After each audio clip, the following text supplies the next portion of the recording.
नमस्कार दोस्तों, news vision पर आप सभी का स्वागत है। दोस्तों, इस समय की बेहद बड़ी खबरें और मुख्य समाचार आपके लिए लेकर आए हैं इसी वीडियो में। जी हाँ दोस्तों, सभी बड़ी खबरें आगे जानते हैं इस वीडियो में। तो चलिए पहली बड़ी खबर दोस्तों आप सभी को बताते चलें। उससे पहले दोस्तों एक छोटी सी रिक्वेस्ट है, अगर आप चैनल पर नए हैं तो लाल कलर के बटन को दबाकर बेल के आइकन को भी दबाइएगा, जिससे कि आपको बिग ब्रेकिंग अपडेट्स के वीडियो का नोटिफिकेशन आपके मोबाइल पर सबसे पहले मिले। तो चलिए दोस्तों खबर जान लेते हैं। ये किसान है, आतंकवादी नहीं। अगर ऐसी ही तैयारी पुलवामा में की होती तो 44 जवान शहीद न होते। ये बात कही है कांग्रेस नेता ने। मोदी सरकार ने जिस तरीके से देश के किसानों को नुकसान पहुंचाने वाला कानून पास किया है, उसके बाद किसानों में पंजाब और हरियाणा में मोदी सरकार के खिलाफ मोर्चा खोला हुआ है। आपको दोस्तों बताते चलें, हरियाणा सरकार द्वारा पुलिस को आदेश भी दिए गए कि दिल्ली जाने से किसानों को रोका जाए। यहाँ तक कि उन पर वाटर कैनन, आंसू गैस के गोले तक चलाए गए। वहीं आपको दोस्तों बताते चलें, किसान दिल्ली ना पहुंच पाए इसके लिए पुलिस ने बाकायदा बैरिकेड्स के साथ पत्थर लगा रखे थे बड़े बड़े, जिन्हें क्रेन की मदद से सड़क पर लगाया गया था। साथ ही बैरिकेड्स पर कटीले तार भी लगाई गई थी। वहीं इस मामले में कांग्रेस नेता पंकज पुनिया ने मोदी सरकार पर निशाना साधा है। उन्होंने सरकार से सवाल किए हैं कि देश के अन्नदाताओं के साथ आतंकवादियों जैसा सलूक क्यों किया जा रहा है। पंकज पुनिया ने ट्वीट में लिखा है कि इससे आधी तैयारी भी पुलवामा में कर ली होती तो देश के 45 वीर सपूत यूं ही अपनी जान न गंवाते। देश के अन्नदाता आ रहे हैं, कोई आतंकवादी नहीं। आपको बता दें कि कृषि कानूनों के खिलाफ आंदोलन कर रहे किसानों को कहना है कि जहां पर भी उन्हें रोका जाएगा वे वहीं पर मोर्चा खोल देंगे।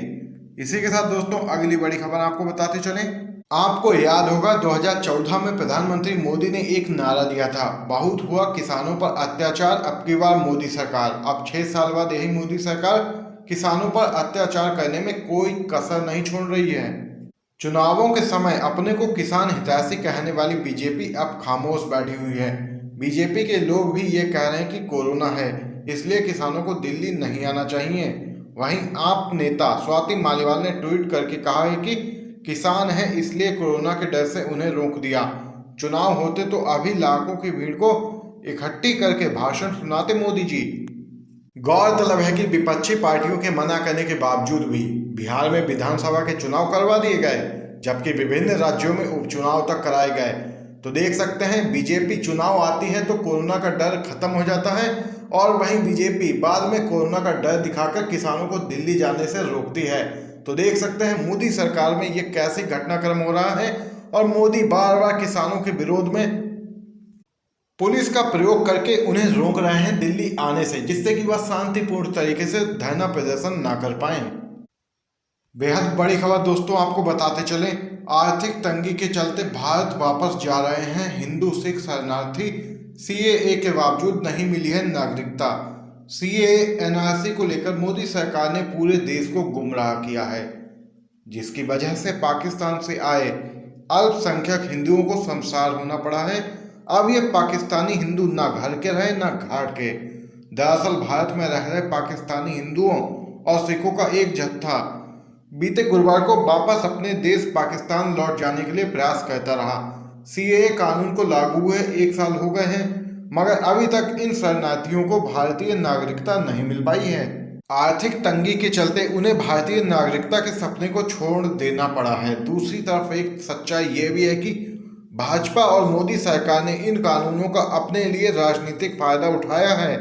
संसद से कानून पारित होने के बाद भी भारत सरकार ने इसे लागू नहीं किया है।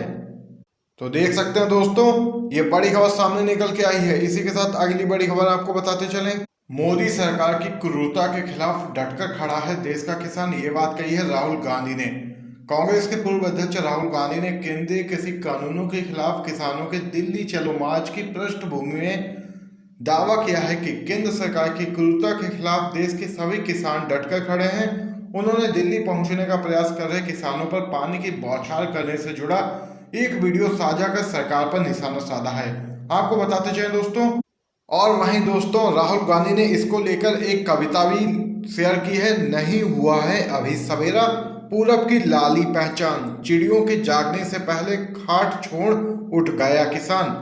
वहीं आगे आपको दोस्तों बताते चलें, कांग्रेस महासचिव प्रियंका गांधी वाड्रा ने भी किसानों पर पानी की बौछार किए जाने को लेकर मोदी सरकार पर निशाना साधा है। उन्होंने कहा है कि किसानों से एमएसपी छीनने वाले कानून का विरोध कर रहे किसान की आवाज सुनने की बजाय भाजपा सरकार उन पर ठंड में पानी की बौछार करती है। किसानों से सब कुछ छीना जा रहा है और पूंजीपतियों को थाल में सजाकर बैंक कर्ज माफी, एयरपोर्ट और रेलवे स्टेशन बांटे जा रहे हैं।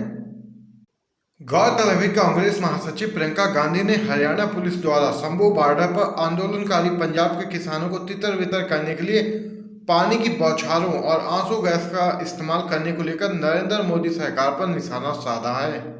वहीं इस पूरे मामले पर सुरजेवाला ने पूछा क्या मोदी सरकार को देशवासियों की परवाह है, और उन्होंने ट्वीट कर भी मोदी सरकार पर निशाना साधा है। आपको बताते चलें, कांग्रेस महासचिव रणदीप सिंह सुरजेवाला ने भी मोदी सरकार पर हमला बोला है। उन्होंने भी ट्वीट कर मोदी सरकार पर सवाल उठाए हैं।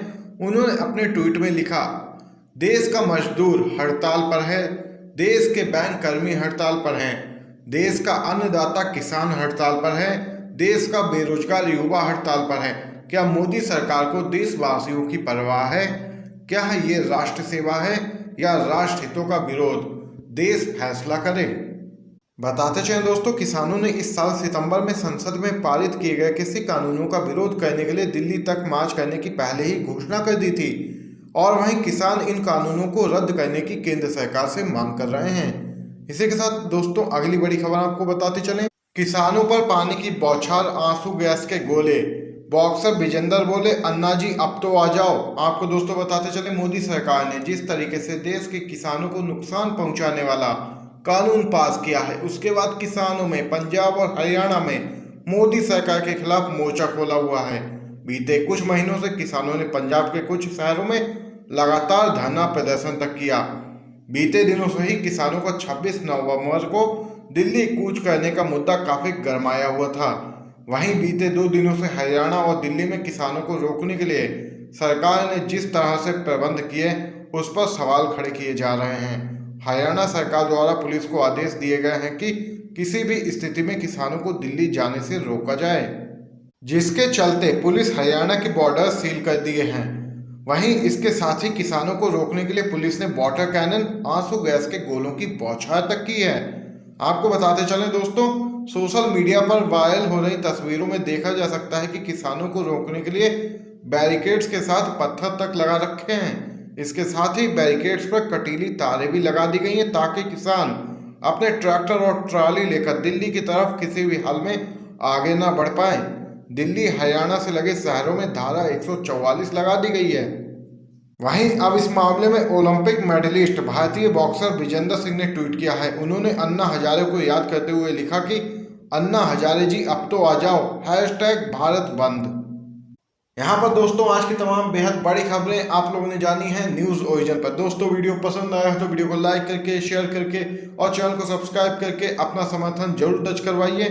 इसी के साथ दोस्तों जय हिंद, जय भारत।